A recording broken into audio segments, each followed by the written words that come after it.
and us getting that reaction. So you've never seen this film before, Hunter? No, well, we can set it up again and then do a canned reaction if you want, but No, let's be professionals. Let's do that right now. right. Go on, Davey, you ask the question. We'll pretend that we're not recording right now. So is anybody actually watching this for the first time, or? This was actually my first time watching it. What the fuck? That's brand new information. Are you kidding? You've never seen Predator? No, I thought I had, but when I was watching it, I was like, I've definitely not seen this before. I don't know if it was like, as we know from what I've discussed before, like sci-fi stuff isn't my usual go-to, and I think I just written this off as sci-fi. Like, I'll never watch it. Like Alien, Predator, like, all that stuff. I know it's got such a cult following and fanfare, and those who watched and enjoyed it and loved it, and I understand why. But for me, this was a first-time watch. Well, Interesting. not a first-time watch for me, but a first time in, I think, 20 years, I think was the last time I watched this. Yeah, man. I think I was a teenager the last time I watched this, so it was a wonderful experience bringing that all back. Like, That's class. yeah, man. So I've watched this fairly recently because I attempted and failed to watch the whole Alien Predator universe in a chronological order because I'm a complete weirdo. And I think I got to Predator 2 and that was about as much as I could take.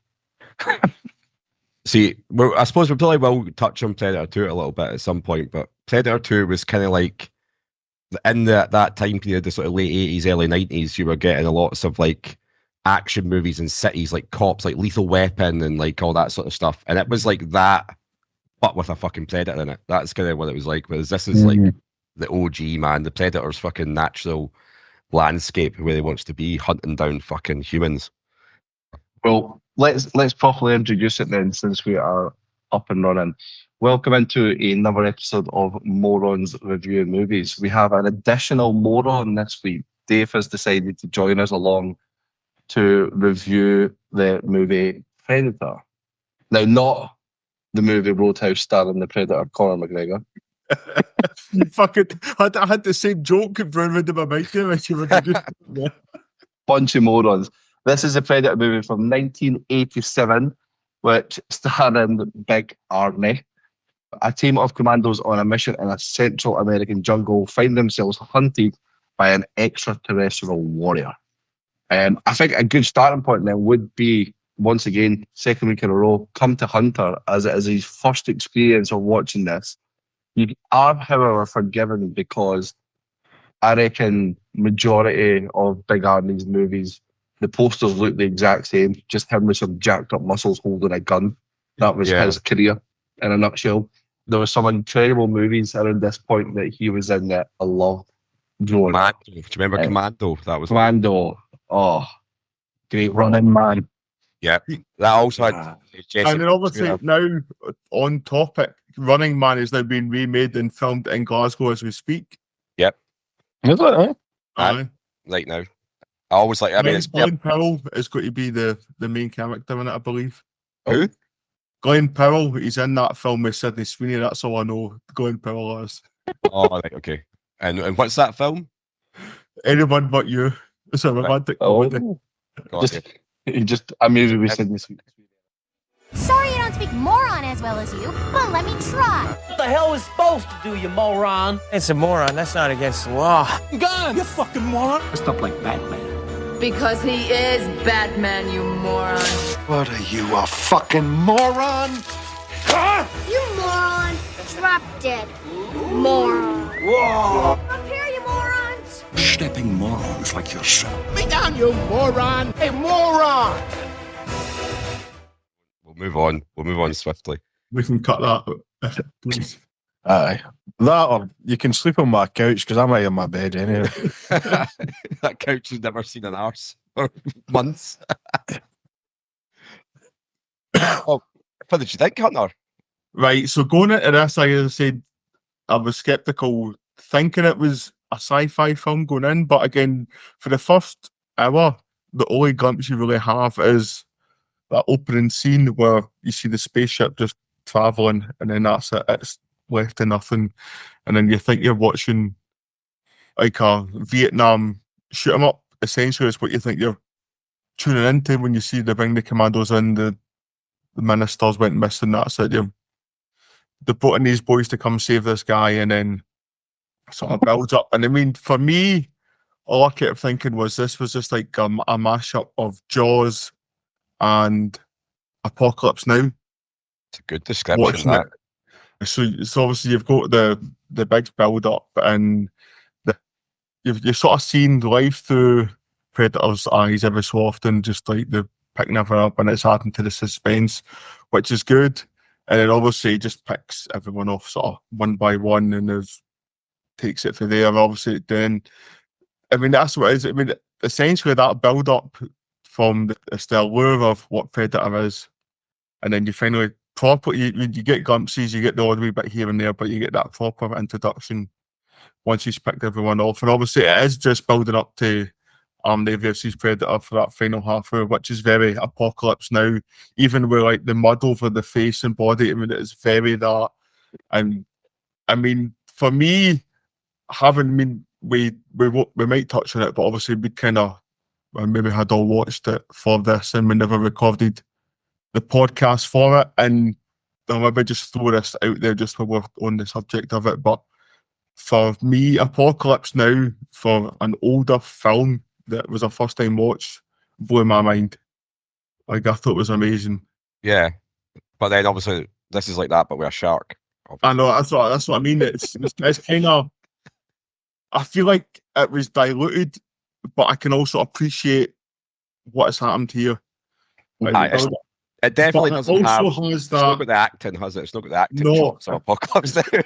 It's like taking that, but adding in that 80s cheese as well, like you get with Arnie. I mean, that's it when they just land in the helicopter and he's sitting there with the Ray-Bans on, smoking a cigar, just like so that proper 80s cheese is in amongst it, which you need to factor in, because obviously they're not going for Apocalypse Now. It is going for 80s shoot 'em up with some mysterious character that it makes no sense to why sometimes it's chameleon, the translucent like us. So there's obviously you guys might have watched more Predator films that can maybe add on more context to.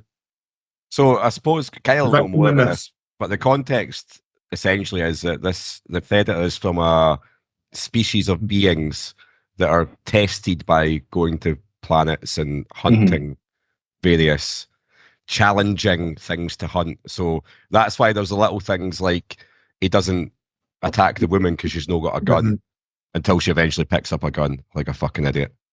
And that's kind of what the thing. Yeah, so following on from this, I went and watched the 2010 one with Adrian Brody in it, which gives a lot more background about what they actually are doing. And it's exactly that. It's typically a team of 3 predators that are sent to a fucking planet. And then in the the other movie called Predators, people get dropped in there and then it's a big hunting game. But yeah, the same thing here.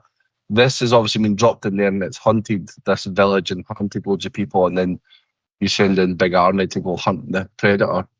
But exactly that, it only wants to go after people that are actually going to be a part of that challenge, and it's to test how good they are. And then throughout the different ones that you see, they develop and they learn from it. Which I don't really know how they develop when they get killed and get beat. How do they learn Unless from? it's part of that end sequence where he puts the wee thing on the wrist pad and it goes back to the home planet or whatever. But on that, like, that's one thing I didn't understand or grasp was it just sheer coincidence that he landed in the middle of this jungle, and that like what was the reason like he was there?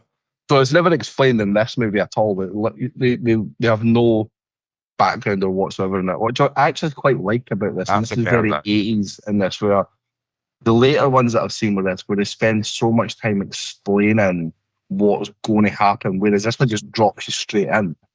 Doesn't even drop you straight in that Dutch's team fighting the Predator. It actually takes you into him infiltrating all the bad guys before he gets to the Predator. So you get that mindless action and fucking Hollywood explosion scene. Whereas the other ones that I've seen are quite monotonous, because you get a lot of like inside ships and you're looking at equipment that they've got and technology that they've got, and then there's a lot more trying to engage with them. Like in the one with Adrian Brody, he's trying to communicate with one of the other predators to get him as an ally on side, and then they start fighting each other, and it's just bollocks. It's like this movie is what it's supposed to be. Some mindless violence with a fucking hero that wins at the end.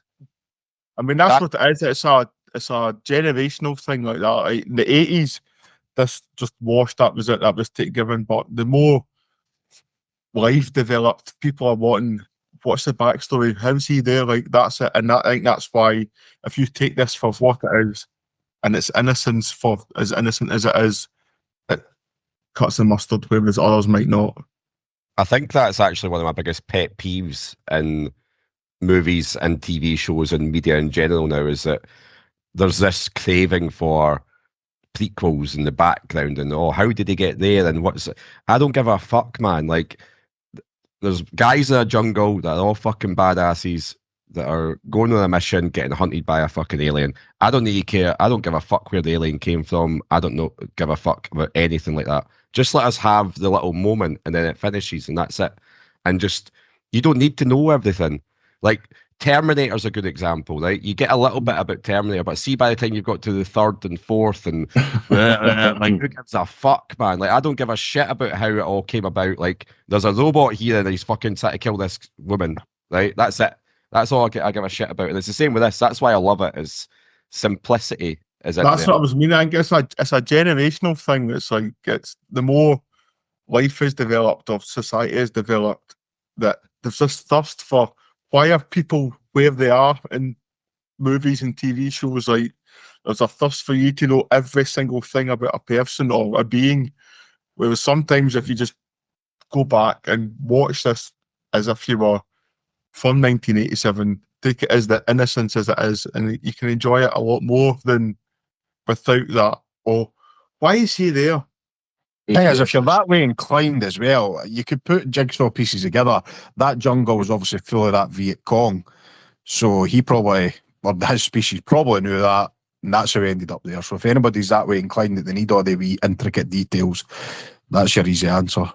Fill it in, do you know what I mean? Because essentially, all the characters in this get like an allotted amount of lines, right? They've all got about 10 lines each in the whole movie, and that's it. Do you mean you get no fucking development? You get no, how did they get there? How did they build it up? None of that shit. They've all got 10 one-liners that they just fucking deliver purely for our entertainment.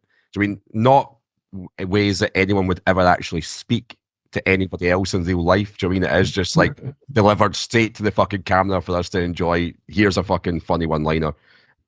Actually, some of them are excellent, by the way. Some of the one-liners, obviously the most famous one from this is Arnold, get to the chopper. You know, Get to the chopper. Give it a fresh in there. I mean, I was just like, I just presumed that was from Commando. Like, I never realised it was from this. There's loads of great lines for this, and even you see the handshake. That's now like a meme itself.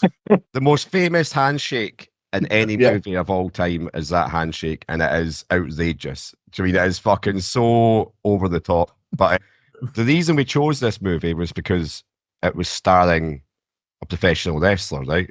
Yeah. Jesse the Body Ventura. So I did take some time to get every single line that Jesse Ventura says in this movie, and I'd quite like to go through some of them. How much time did it take? All 10 of them. There's 9. He's got 9 pieces of dialogue. Some of them I probably wouldn't be able to say. But some of my favourites are Poncho, the character that's next to him, goes, "You're bleeding." And he goes, "I ain't got time to bleed." That's a fucking line. That's a fucking classic line. Early on, the first thing you hear him say, and I'm going to need to censor myself for one of these words because it's no longer acceptable. But he's sitting on the plane. You've not been introduced to any of these characters yet. He's chewing tobacco, stuffing his mouth with tobacco, spitting it on folks' feet and that. He doesn't give a fuck about anybody. And the full line is, "You bunch of slack-jawed," F words that we can't say around here. And then he goes, "This stuff will make you a goddamn sexual Tyrannosaurus, just like me." Brilliant. What a start to a movie. I know. Oh, man. He also says, you lose it here, you're in a world of hurt. And he goes, come on in, you fuckers. Come on in. Old Painless is waiting. And that's what he calls his gun, Old Painless. And my personal favourite is the son of a bitch is dug in like an Alabama tick. And that's pretty much all he does is deliver lines like that throughout the movie, which is fucking hilarious to me. But when he delivered that slack-jawed line so early on, it's just like something you just don't, it wouldn't be acceptable now, would it? You couldn't. No. I paused the movie at that point to message in the chat and say that I can't believe this has just been said, because I'm sitting there in 2024 being like, what the fuck? Right. No, even on that, what I would say, like, on that is, obviously, you've talked about, he's only delivered 9 lines of dialogue throughout the whole film. Out of the films we all selected to begin with, was it 8 or 16, whatever it was, that the context being wrestlers and movies, was this the least amount a wrestler spoke in any of the films, and yet it's the one that won the vote? Probably, but I'd say it's also, he's a very, very famous character for this movie. So even though he doesn't say much, it's so well known, him in this film. And he is excellent. And I think the full supporting cast are excellent. Like, see the guy that's like the sacker, that's like, he looks like a bit of a Native American guy, and he tells them wherever, like, he always sacks everybody. He knows. Was that Billy? He's very good. Billy. And he clicks on early on that this is not a human, and he knows they're all fucked. And he delivers a line at one point. He's like, "That's not human. We're all gonna die." And you're like, "Fucking right, yeah, you're all gonna fucking die," and that's what we're here for. It's brilliant. I've got some of the Dutchie's lines in there. After he's nailed a guy to the wall with his knife, he says, "Dick around." Love it. Like, classic 80s stuff. If it bleeds, we can kill it. Yep. He calls him an ugly motherfucker as well. Oh, that's a good one. I mean, this film has definitely been like the conception of Arnie as Mr. Freeze with the one-liners. I think Arnie's just always done that, hasn't he? And that's what you're saying, like, you thought that line was for Commando. It wouldn't shock me if he also says it in Commando. I think at this point especially, he was probably very limited in the dialogue he could actually... I mean, must have been like the first actor that was cut up and memed before that was even a thing. Yeah, man. Like, There's a line in Commando where after he's told the guy that he's going to kill him first, he goes, "I'm going to kill you last." And then he's got him upside down by the leg hanging over a cliff. And the boy's like, "I thought you said you were going to kill me last." And he lets go and goes, "I laughed." just to stay on the Commando one, right? My favourite one line in the Commando is so he's got a piece of pipe, right? And he stabs a guy through the chest with this whole pipe.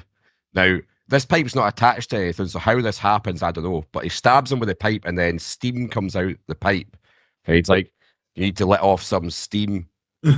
Just like after he's murdered this guy, just fucking absolute nonsense. I fucking love it though. Like, Dave, give us some of your thoughts. Give us some of your thoughts about Predator. I've just been enjoying hearing about it. I would say I probably watch this, if not once a year, once every 2 years. So I'm quite well versed on it. It's brilliant. Some of the, I know it's Hunter that usually does it, but I just kind of know some of these just for over the years, trivia-wise and that. And he mentioned about Billy, the actual actor Billy was a complete crackpot. They had to hire a bodyguard to protect the other cast for him because he was just a complete loose cannon. Like, he would just start fights with folk and that all the time. That thing we were talking about with the arms, shaking hands and that was all kind of like part of what they used to do is they used to start working out like for early on in the morning because just to try and one up each other. Like, so if somebody started working out at 4, say it was Arnie, Jesse Ventura would start working out at 3 and Carol Weathers would like do the same and all that. So it was just like just pure testosterone, like flying about. I've just really searched up Billy there as well, Dave. He's a former 1970s porn star. Oh, I didn't know that. Sure I got. And that's back when porn was dangerous, fucking AIDS and that going about, man. Like, that's more dangerous than being in the jungle with the predator, I would say. Yeah. Like, that's Emmanuel in space territory. You had I got that. A bodyguard was hired because of the film's insurance company were not convinced to be safer as the cast. Wow. I mean, just cast someone else, eh? I know. And just talking the about job. cast, the original Predator, did you know this was Jean-Claude Van Damme? Oh, Mhm. didn't know that. But he had to get changed because he just wasn't cutting the mustard. But the scene when Carol Weathers is shooting the Predator and his arm, he blows his one arm off and he's still shooting the machine gun. Yeah. That's Jean-Claude Van Damme in that particular scene. Like in the background. And well, the Predator, he's the kind of like the days for him to get that effect, the kind of cloaking effect. Yeah. They explain it. There's things that how they do it, but that was him that you see kind of in the cloaking effect at that point. Wait, so was Jean-Claude Van Damme meant to play the actual Predator? Yeah. Yeah. What? Aye. That's, I mean, And obviously he's tiny. Action film like you could ever think of, like on paper. Like, so was the original idea not for it to look like a horrible monster then? Was it meant to look like a human, or was he going to be inside the suit with all that? No, the suit. You could probably, I don't know if you can bring up pictures in this, Kyle. I've got it right here. So it says that he complained he had to wear the suit fully, but the Predator was to be a smaller, more ninja, agile type creature. He complained about consistently passing out because the suit was too hot. And he was not happy about not being able to appear on camera as himself. So the official reason that they've given for removing him from the movie is that he's 5'9", and he'd be teaming up with people that are 6'2" and 6'5", and they replaced him with an actor that was 7'2". Oh, who was that? So an actor, Possibly another wrestler. Kevin Peter Hall, he actually plays another role in the movie. He is the pilot when one of the pilots when they're taking them out. That's right. He played Bigfoot and the Hendersons, if anybody has seen, that. Dave, you're pulling your gold That's some here. proper 80s nostalgia roped in there. That was one of my childhood favourites, Bigfoot and the Hendersons. Like, Did it speak to you emotionally? Obviously. Yep.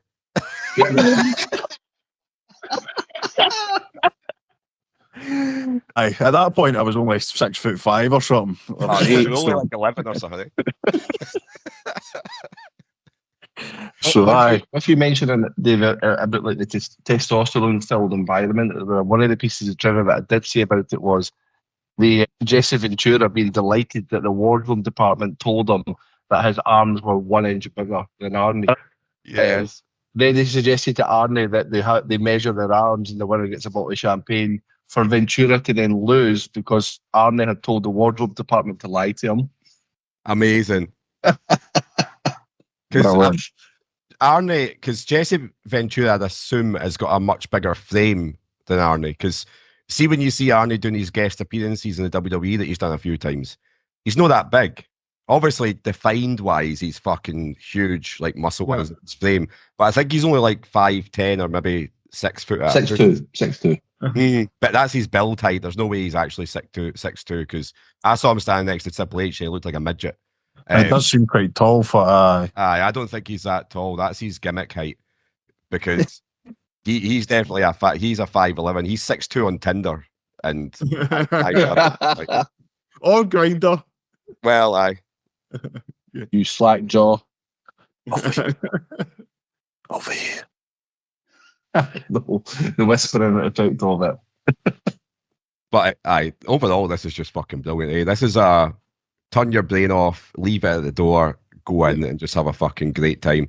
I felt watching back, I don't remember there being so much of an emphasis on there being an actual story like there was about going in to save somebody and all that sort of stuff. Like, as a kid, I don't really remember or give two shits about that. But Apollo Creed's a fucking cunt. I don't remember him being such a cunt. Like, he's lured them in there with lies and fucking putting them in danger and all that. But then suddenly, out of nowhere, he just gets an attack of conscience and he's like, right, I'm with you. I'm going to sacrifice myself. Like, there was no, like, build up to that arc or anything like that. It was just cunt, hero. And that was it, dude. That's true. It must have been, the body count is down, clicked on that I need to give a fuck at this stage. Aye, it's my turn to die, so let me have a hero's death. But the guy we've not spoke about, what's his name? Is it Duke? Is that his name? Yes. Bill Duke. Yeah, Bill Duke. And what's the character's called? Mac? or something like that. Marketing. Yes. Aye, he's fucking outstanding in this. Yeah. Brilliant. He seems like a real psychopath, and there's a point where Apollo Creed keeps like falling over or making a noise, and he just like turns into him quietly, and he's like, "If you give our position away one more time, I'll fucking bleed you." Brilliant, eh? So fucking sinister, like No. it's good. Even man. the expression on his face when he's dead is still there. Like there's still a psychotic. There's still that death behind the eyes on Mark, even though he's had it the whole movie and that was it. Like even when he's seen Predator, when he's with a lassie, and they're like, "What did you see?" He's like, "I don't know. I just seen eyes." I just saw But when he's doing when he's shaving, his like he's got nothing to shave, but he's just shaving it and it's just sweat. It's brilliant. It's a weird scene. Like, why would you like that scene? In he just gets a disposable bick and just starts shaving himself. It was improv. Oh, was it? Aye, it wasn't a part of the script. He just done it, and that was it. It's a good scene. Like, it's very like iconic that, because it just seems out of place, but it seems like the type of thing that he's doing because he's like obviously in a fucking nervous state of shock, and he's just going into this like automatic zone of just like fucking having to do something. But when he has that moment where he just goes fucking mental, right, and he just starts shooting. And I was pissing myself at this point because instead of trying to figure out what was going on, what we're going to do here, everyone else just comes alongside him. Yeah. They just empty every single fucking bit of ammo they've got into empty space. Like every one of their guns throwing grenades. One of them's got like a grenade launcher, like fucking launching fucking grenades into nothingness. And they're like, no one even stops to ask what I was shooting at. Even at the end of that slow build, come eventually turning off that gun, you almost think he's going to get wiped out by Predator at that point because he's taking so long to turn off this gun. Mm-hmm. And it all calms down and it's like, oh, by the way, we hit nothing there. And we've got no bullets left. He was probably the best actor in it. Aye. The scene when he was obviously Jesse Ventura was his best pal, and he's talking to the moon type thing. Aye. That was as close as emotion as you're really going to get. I thought that was quite a good scene. He was definitely the best actor, I'd say. Yeah, Kyle, what else has he been in? If you can bring up that information for us. So, not that we're not all on a computer or have phones, but I feel like it's your designated job to do such a thing. Oh, me sitting here with my 3 screens open, I've got to put Manager on one. I'm no distracted by that. So his top billed movies I've got was his Predator. He's in Commando. Of course. Mm-hmm. X-Men: The Last Stand. He plays Trask. He must be old by then. Yeah. And Chief Hinges in Exit Wounds. Exit Wounds. One of the worst mean, movies ever made is Exit Wounds. So DMX. DMX and Steven Seagal. Oh. Steven Seagal, we might as well talk about we've spoken about Van Damme, right? And we're talking about Arnie. We might as well talk about other 80s action heroes. And let's just try and rank them, right? Who's our favourite? Has Seagal not been cancelled yet? That's the main thing. I would like him just to die, to be honest. Like, rather than going through cancellation. He deserves a cancellation first, at least. What's it done like? He's just Steven Seagal is just a fucking annoying, vile cunt. Like, I just hate him. I hate everything about him. He's like have you ever watched stuff about him? Like, everyone who's ever worked with him hates him. He's definitely like he's toed the line, but to the extreme that he deserves cancellation for what I've read. So do you know how he got into movies? No. So he had a deal with a guy who was like head of the mafia in America, who was funded his movies, and it was this weird sort of criminal enterprise he had going on. So it was like his movies were originally funded by organized crime. It's actually like I've seen it, The Godfather, though. It feels like that, aye. But like it's this guy's life's mental, and he's obviously just a fraud. And like you always see him being interviewed, and he's always talking about how he would fucking beat every cunt up in a real fight and all that. And apparently on set, he's got like reputation for legitimately hurting stuntmen. Oh. So like they might be doing stunts, and he actually just fucking purposefully hurts folk. And he's just a big fat mess. And he looks like a fucking melted welly. I just hate everything about him when he speaks. Like, I'm going to send you some videos that I've watched. I've watched extensive hours worth of why people hate Steven Seagal, and I hate Steven Seagal. I mean, you look at like back in the day, there's a reason why his films never reached any further than Channel 5 on the terrestrial television because it was Oh money no, I laundering. won't have that. Under Siege is a good film. Under Siege is all right. The rest of When you search Seagal on Wikipedia, he has got his own controversies section of his page, and there's 3 different areas to it. It's allegations and lawsuits which are themed around sexual harassment, including trafficking of females, a victim of attempted extortion, and conflict with stuntmen. There you go. Yeah. I don't need The to read extortion it. thing was the mafia thing. Seeing that movie Exit Wounds, I went to the cinema to see that, right? Fucking awful, right? But there's a scene in it, because obviously you expect to suspend your disbelief, right? But there's a scene in that movie where there's a car driving towards them at full speed. Steven Seagal, who the least mobile guy in action movies, he looks like he can barely touch his toes, right? He's just a big fucking lump. And then it obviously cuts to, it's not him doing any of this scene, it cuts to a fucking stuntman who he probably fucking beat up later. But the car spins sideways and both the windows are open. Like this is, so remember, imagine this, both side windows are open, car's coming straight towards you, but it skids, so now it's side on. And he jumps up and puts his hands towards his feet, so he's like folded in half, and the car goes past him and he goes through both the windows and comes out the other side and stands up again. It's fucking the worst. I was sitting in the cinema and I was like, fuck this, man. Like, this is the biggest waste of time ever. Where is that? Is this the same one where there's guys stealing his car and he comes out with his keys and he's like, "Oh, you need these," and he's waving the keys, and the guy pulls out a gun and basically pulls the gun and shoots instantly. But in the same scene, Seagal, who makes us look skinny, has dropped one hand onto the ground and pushed himself up with that hand, kicked 2 of them in the head or something like that, and then caught his keys. It's God. What the fuck is this? Fuck Steven Seagal. Like, I fucking hate Steven Seagal. I think fuck him. Let's get something about the podcast name to disparage Steven Seagal. Like, that's all our podcast names are these days. You just fuck and then insert name. That's it. Or Steven Seagal equals Predator, maybe.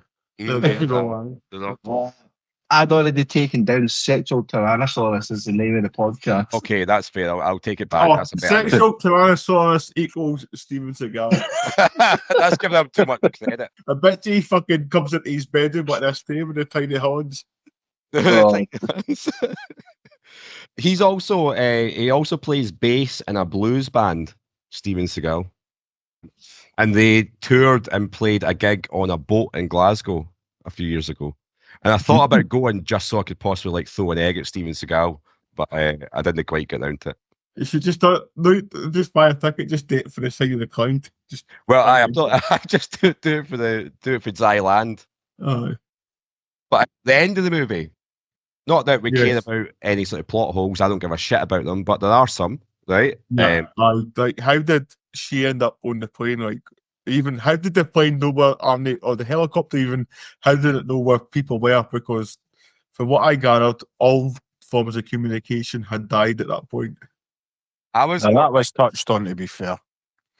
There was a point, there was a time and a day that they had to be at a specific coordinate that was agreed right before. We just got to presume they're there. Yeah. Aye, so they're going to be at their coordinates no matter, they didn't know what's happened, but the helicopter will be there. But it's 1980 or 70, whatever this is set.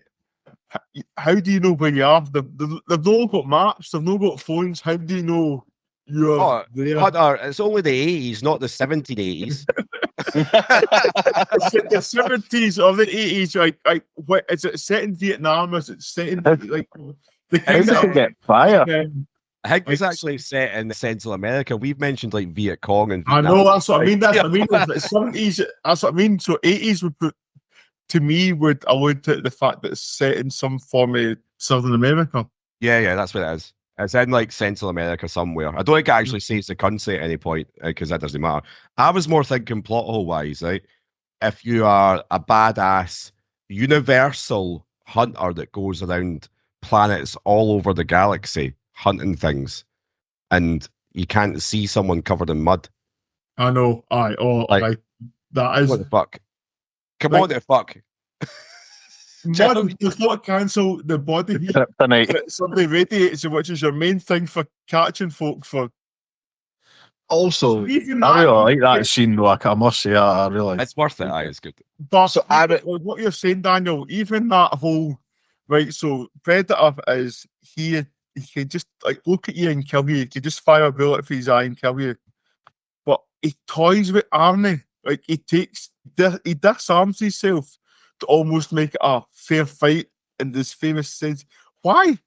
Why don't you just kill him? Because he's the star of the movie. I know that. Give me some context for fuck's sake. But also I'm saying is on the other side of the argument is when you've got him pound down with the thoughts coming out your one hand, why not bring your other hand down and just shoot him in the forehead? Well, and then that's it done. The film's done. Predator 2 can happen on the back of it. Mm. I mean, I wish the Also, helicopter had just bad crashed at the start and that was it. Aye, that could have been it. Eh? Well, in terms of plot holes, I read one earlier that I thought was pretty interesting, where the heat vision that the Predator uses would be null and void in the heat of the jungle that they were in, because the jungle would have been hotter than the temperature of the bodies and would have given them no discernment outline of where a body would be. Oh. That'd be a shit film, eh? And also, Can edit that in it. even when he's covered in the mud, your eyes emit a heat sensor as well, so you would have still seen the eyes regardless of him being covered in mud. Although, Aye, and he's fucking breathing. I know exactly. Which is interesting. In the one that I watched after the one with Adrian Brody, actually he's covered in mud as well. Exact same scene. He's running about hiding. He's hiding behind a tree, but the Predator changes a sensor. It's like when you put a different light in front of you when you're taking, and it changes to one that measured heartbeats. So this Predator just had like the iPhone 5 of technology. It hadn't quite upgraded yet. This was like the Predator you order off fucking Wish. That's what it was. Aye. Well, Timu now. Timu Predator. We've named quite a lot of actors already from that time period. I'm going to ask you another piece of trivia, just like we did last week. So, Dave, as you weren't here last week, but I'm sure you're listening to the episode and you fully understand what we're talking about now. Oh, definitely. Imagine like career paths, but for a film. Right, that's what we're going to do. All right. Yeah. So I'm going to give you the name of an actor from a movie, and I'm going to give you more and more actors from that movie. You have to tell me the movie. So we're going to start off with Brendan Fraser. The Mummy. The Mummy 2. Nope. California Man. Nope. Bedazzled. Oh, do you only get one guess each? One guess per round. Camden. Ryan Phillippe. He was like a handsome guy that was meant to be a big star about 20 years ago. Full Intentions. Yeah. Journey to the Centre of the Earth. That's a Nope. good shout, that. I will pass this round. Pass it on. Matt Dillon. Crash. Correct. Crash. Well done. Yeah. Next list of people would have been Tanzania Newton, Ludacris, Sandra Bullock, and Don Cheadle. Right, next movie. We've got Rowan Atkinson. Comes up a lot of months. Love Actually. Got it in one. Yeah! Love Actually. You embarrassed yourself last week by being shit on this. And theme of the season and all that. And there's so many actions I went through for that as well. Well done, Hunter. Right, well, last one. This one has only got 5 names here. So we're going to start off with Russell Crowe. Gladiator. Nope. I'm not that topical.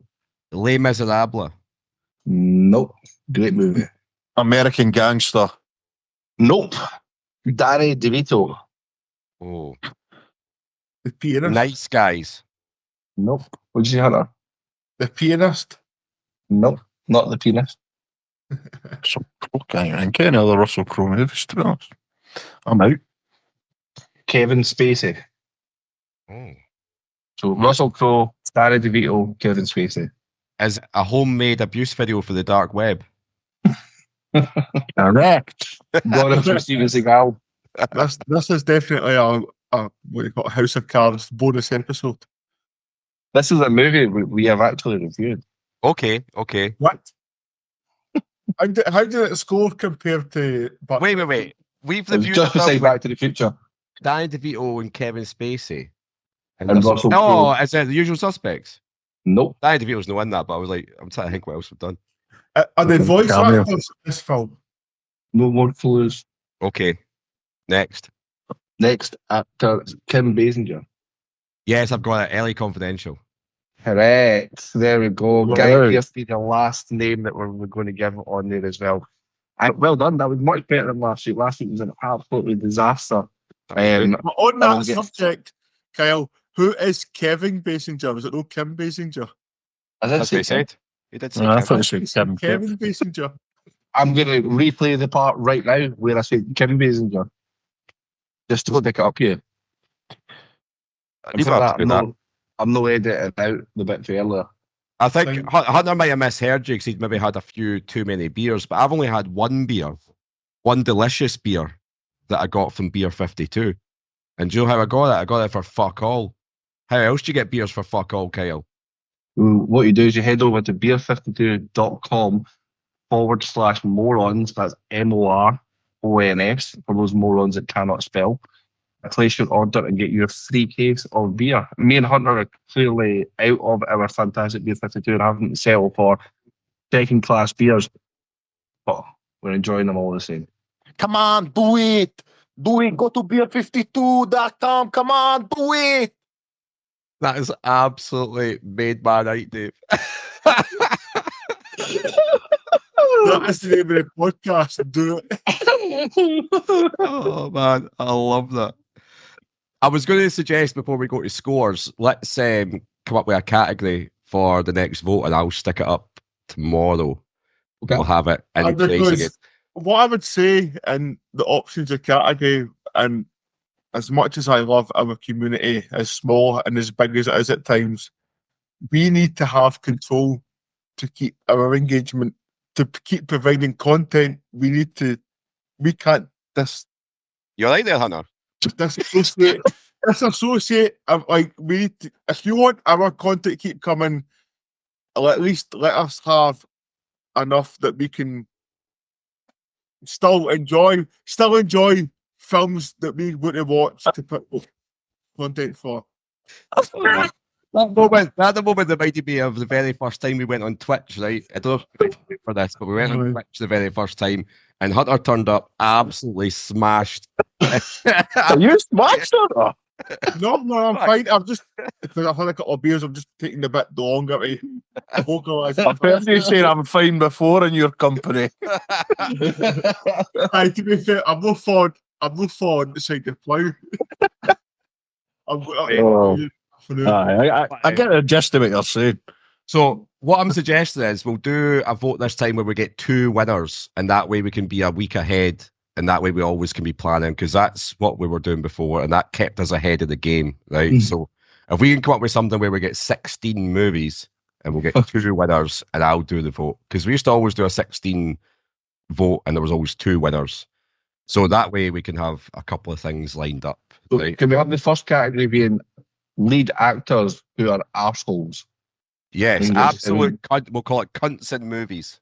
Under so you can get on there. Yeah, we'll get. This is like a prime bumsy category with boys that are cunts as lead actors.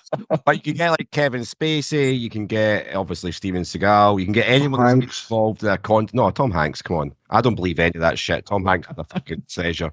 Aye. But there's who's the guy that wasn't allowed to be in Beetlejuice 2 because he was a fucking pedo or something? That guy, he's in loads of films. Oh, aye. You know what I'm talking about? There's all these horrible actors that have done horrible shit. So let's get some of them in films so we can talk about them. That's a good shout. So then we could probably do the other side, the nicest Well, people. but we could just call it cancelled actors. Yes. Perfect.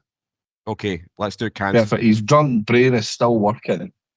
Yes. It's just a brain. Laura listens to this. It's just a brain.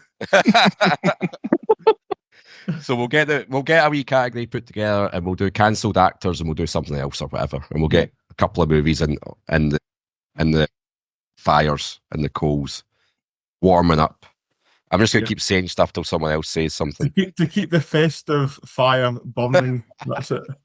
We've got off the rails here, man. What the fuck is going on? The Yule log, baby. We haven't even scrubbed this film yet. We're talking about the next 3 weeks. I don't need today. I know you've probably done it other Christmases, but I mean, I love a Christmas movie, so we've got to be a Christmas movie. We've got cancelled actors and Christmas films over the next couple of weeks. There you go. Sorted. Sorted. So we're doing the score. Yes. Yeah. Daniel, have you got the facilities to do this? Because it's an extra number you're dealing with. I've got an extra number. I've managed to do it in my head for 2 weeks in a row, but I think I might struggle this week. You're just picking your score on what makes the maths easiest for you. I'll go first then. 4.25. 4.25 is solid. Dave? Exactly the same. 4.25. Well, we just all give you No, a so far it's 4.25 overall, guys. Hey, I'll double check that. Right, I'm going to go 2.5 just because to give it some justification. 2.5? Yes, but let me explain my score. Go. I have seen Fucking strap in. what this film was trying to achieve beforehand with Apocalypse Now and Jaws, and as I said, it takes the score down for me because and also because I don't like sci-fi, but I still enjoyed it, which is good enough. Fair enough. I thought we had just misheard him and he said 4.25. Same. You're just annoyed at having to work out this average. I knew I didn't work it out. Well, I'm going to go. I'm in the same category as Dave. This goes on at least once a year for me. I've watched it so many times. Never ever gets worse, or I never get tired of watching it. I'll give us a 4.5. Ooh. Right. The score is a 3.88 if we round it up. 3.88. We're not looking at the leaderboard, but obviously that would just go right beside Back to the Future. Yeah, above Back to the Future, near all Rush. films go there. Aye. Every film ends up beside Back to the Future. Even though Back to the Future is absolute garbage. There's some incest movies you like watching. Man, I do like some incest sometimes in a movie, but I'm going to cut out the word movie here. Stop recording so I can call Hunter a slack jawed. For that score. You could do that. You could do that by DM if you want, David. do it via Monzo.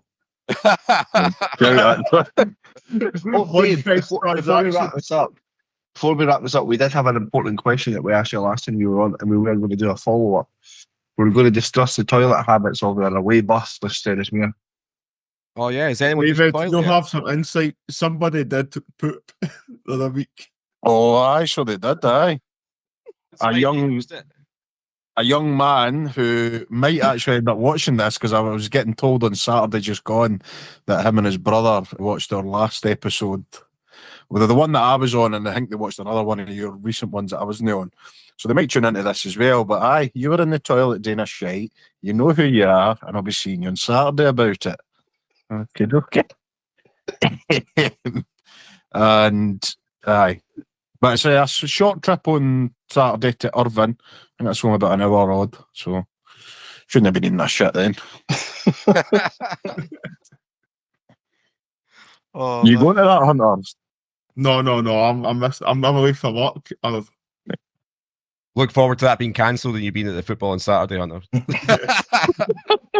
That's why he's screaming it out, so he doesn't have it. So he's making up for missing the football and getting hammered. I know. Right, let's call an end to this, guys. We're derailing this massively, even though we derailed it right away from the fucking start. But thank you very much to those that have stuck around and listened to the very end. If you have just been called out and not named and shamed, but you've been shamed by Dave there, please let us know. I would love to know who it is. Yeah, man, you own it. Own that shite. Everybody shites, as per our previous episode. Yeah. As morons do, bid you farewell. Get to the fucking chopper. Sorry I don't speak moron as well as you, but let me try. What the hell is supposed to do, you moron? It's a moron. That's not against the law. Gun! You fucking moron! Stuff like Batman. Because he is Batman, you moron. What are you, a fucking moron? Huh? You moron. Drop dead. Moron. Whoa! Up here, you moron. sidestepping morons like yourself. Me down, you moron! Hey, moron! Bid you farewell and good luck, morons. Bye.